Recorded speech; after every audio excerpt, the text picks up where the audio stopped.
Head of the Bureau of Investigative Service for the Boston Police Department. Give him a hand. Just real brief, I want to thank everybody for having me here tonight. I'll give you a little bit of history. This is my 29th year in the Boston Police Department.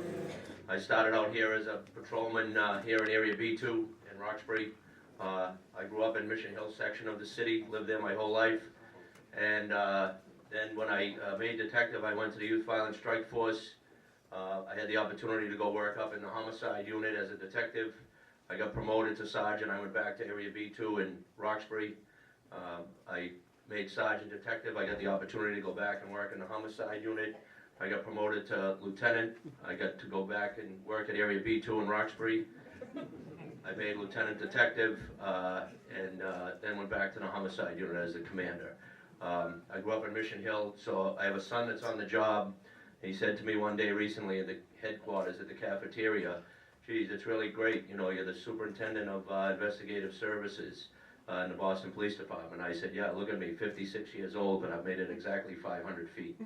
So I'm a resident of Boston lifelong.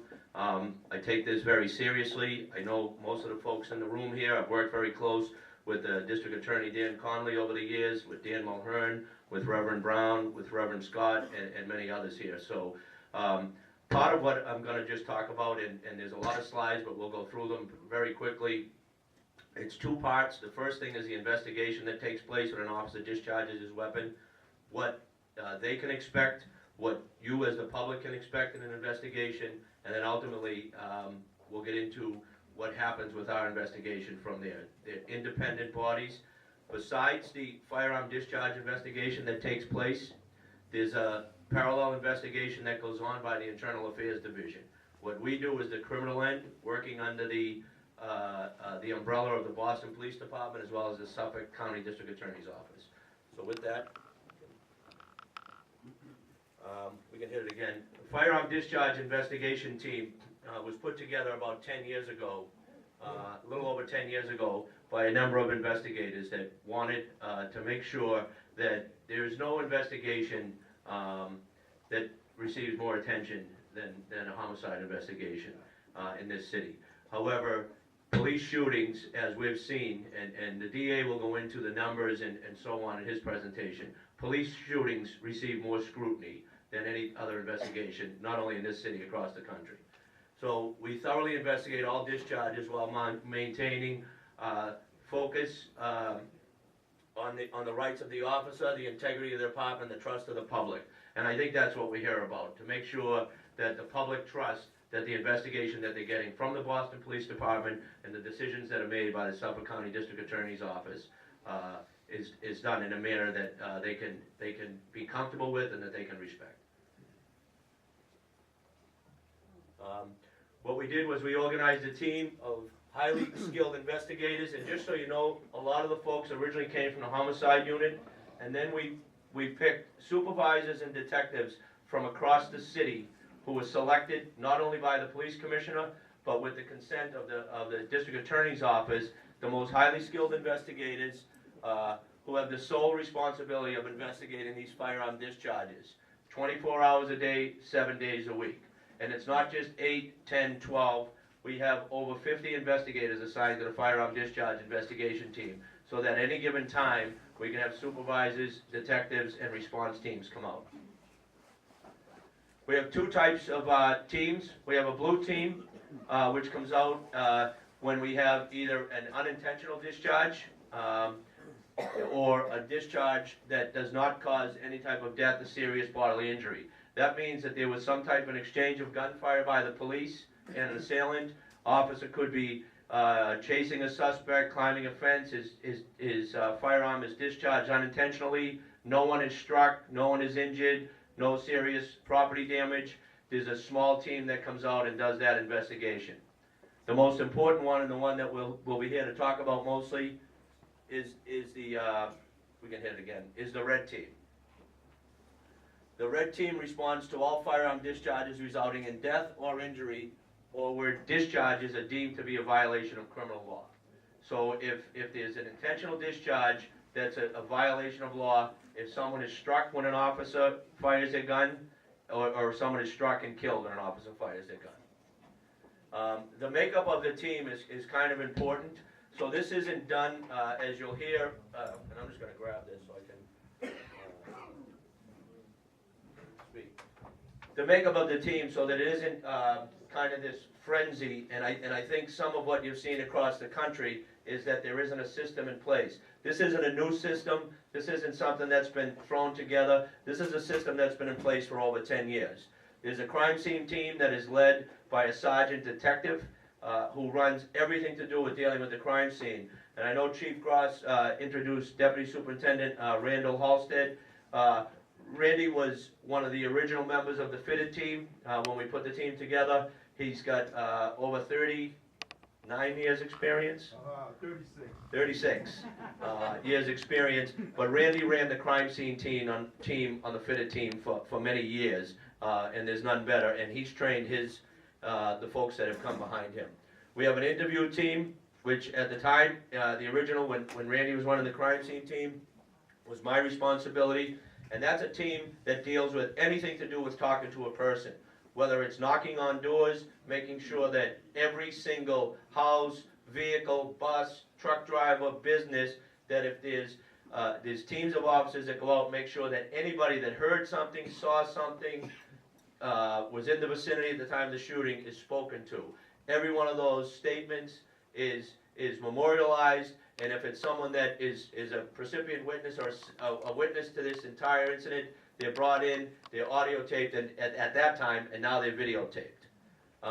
There's an intelligence team that takes place at headquarters, so if there were a shootout with suspects, or if there's folks that have fled the scene, or vehicles that have fled the scene, they're already working on that separately, so that the investigators on the ground do not have to deal with running car plates and so on and so forth. That's all being done simultaneously.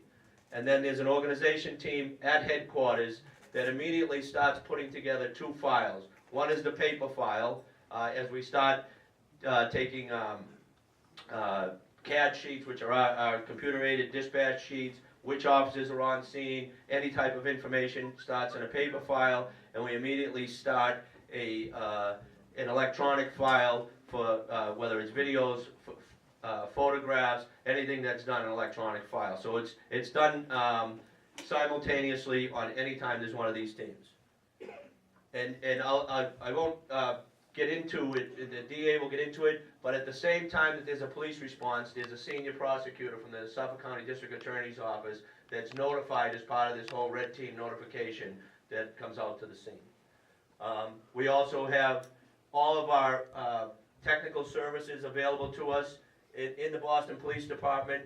We have additional investigators if for some reason one of those team leaders isn't available, dozens of other reserve detectives, so that if we need, depending on what the situation is, there's more people to be talked to, more video to be gathered, we can plug those folks in. And then we have our technical services department, our forensic group in the Boston Police Department. So that you know, our crime lab and our latent print unit are all civilian scientists. These are folks, we both, our crime lab and our latent print unit, are fully accredited ASCLD labs. These folks are scientists, they're not sworn police officers. Our firearms analysis unit is a mixed unit between sworn and civilian. And again, these folks are trained in their particular science. I won't go through all of the list, but you folks have probably witnessed some crime scenes.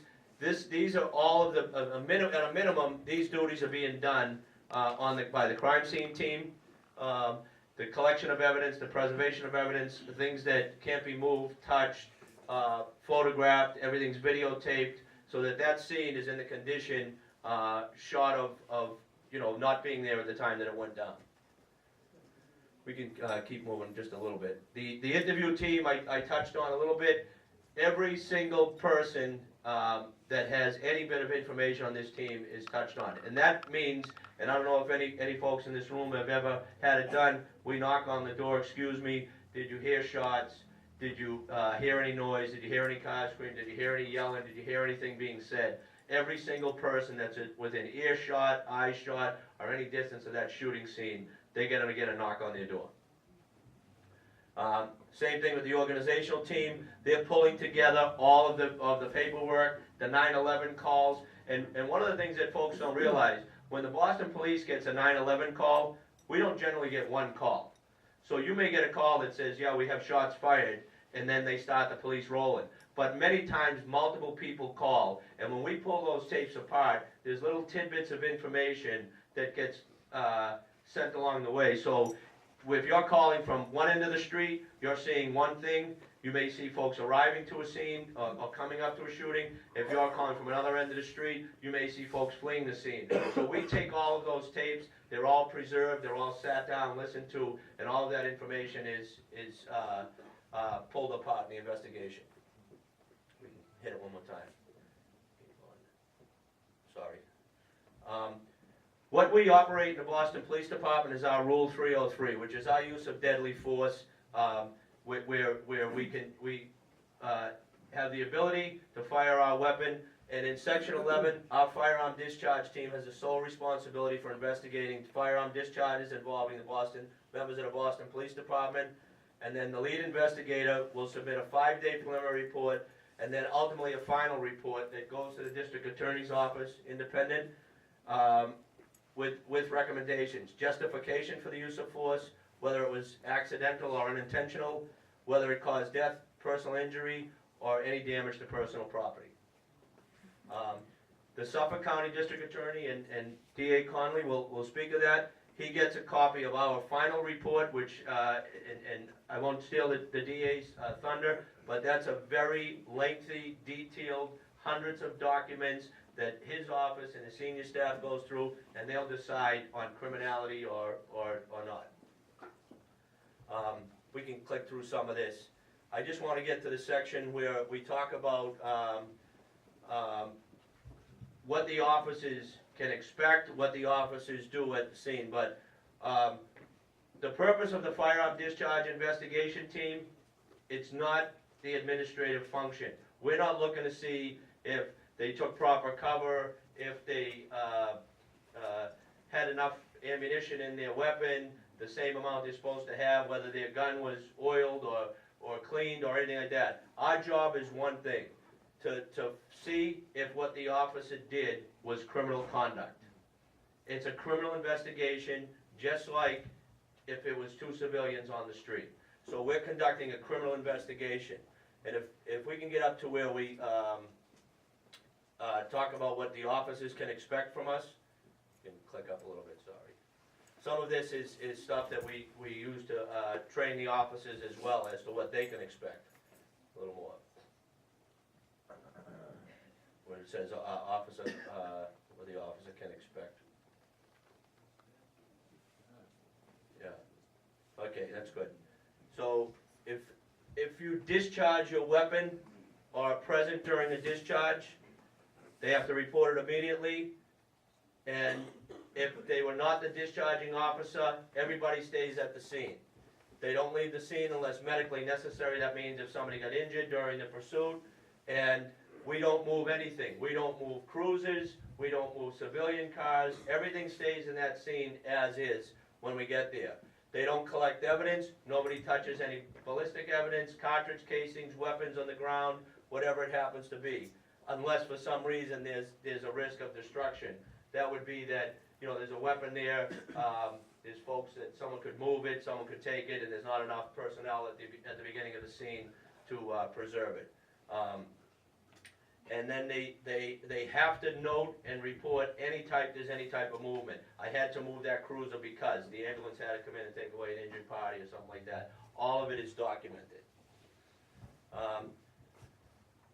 When proved to do so, we transfer all of our firearms immediately to a superior officer.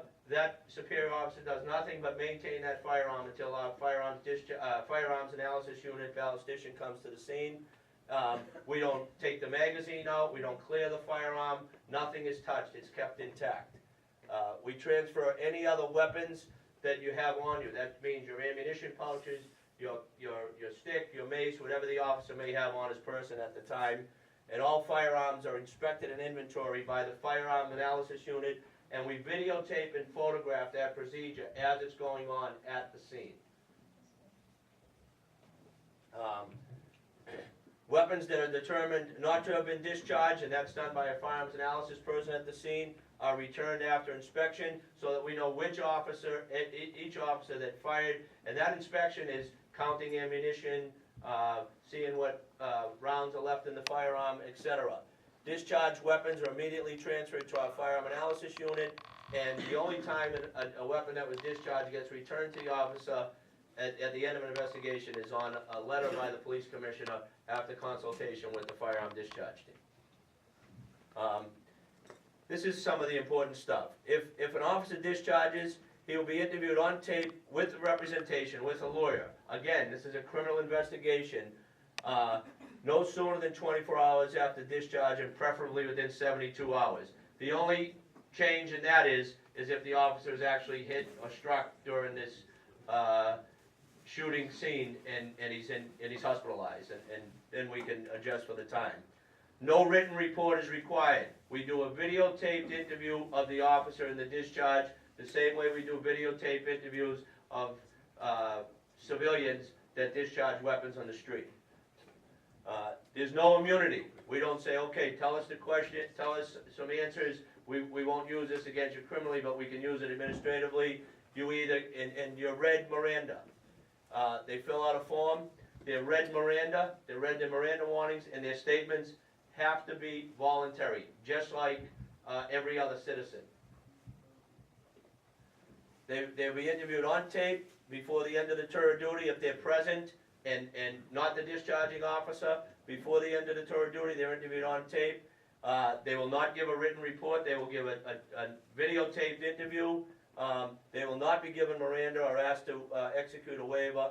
And every other officer that responds to that scene, for any reason, will submit a Form 26, which is one of our administrative reports on everything they did in the scene. And that could include just the officer that blocked off traffic at the end of the street. He's going to say, I was there, I put crime scene tape up, I blocked off traffic on Dudley Street.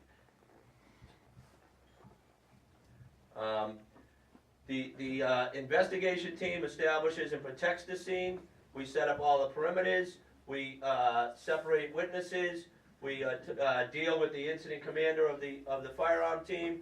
We canvass every building that's within eyesight, air sight, anything else, and no investigative information from that scene goes to anyone else in the police department other than the fitted team. It stays within the fitted team. And again, the district attorney will talk about some of that.